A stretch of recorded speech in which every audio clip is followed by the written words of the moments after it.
रामराम मंडळी, आज मी तुम्हाला अशा ठिकाणी घेऊन आलो आहे जिथे निसर्ग आणि अध्यात्म याचा अनोखा संगम पाहायला मिळतो। आपण आलो आहोत देवभूमी उत्तराखंडमधील धारी देवी मंदिरामध्ये। अलकनंदा नदीच्या पात्रात वसलेले हे मंदिर केवळ श्रद्धेचे केंद्र नाही तर उत्तराखंडचे रक्षक मानले जाते। हे मंदिर श्रीनगर पौड़ी गढ़वाल पासून सुमारे 15 किलोमीटर अंतरावर कल्यासोर नावाच्या ठिकाणी हे मंदिर स्थित आहे। धारी देवीला उत्तराखंडची संरक्षण देवी असे म्हणले जाते।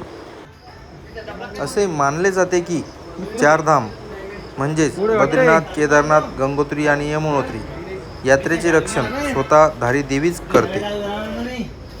या मंदिराचे सर्वात मोठे वैशिष्ट्य म्हणजे येथील मूर्ती।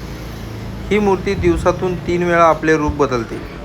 सकाळी एका लहान बालिकेसारखी, दुपारी तरुण स्त्रीसारखी आणि संध्याकाळी एका वृद्ध महिलेसारखी ही मूर्ती दिसते, असा भाविकांचा अनुभव आहे।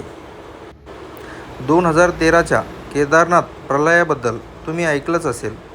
स्थानिक लोकांच्या मते जेव्हा या मंदिराची मूर्ती तिच्या मूळ ठिकाणावरून हलवण्यात आली त्यानंतर काही वेळातच तो भीषण प्रलय आला होता।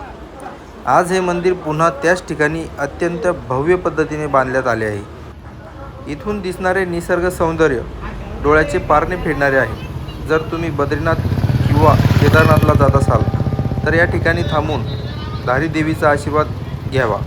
आम्ही यमुनोत्री आणि गंगोत्री करून आल्यानंतर धारी देवीचा या ठिकाणी दर्शन घेतले आणि त्या ठिकाणाहून समोर केदारनाथला गेलो। व्हिडिओ आवडल्यास लाईक करा, सबस्क्राईब करा,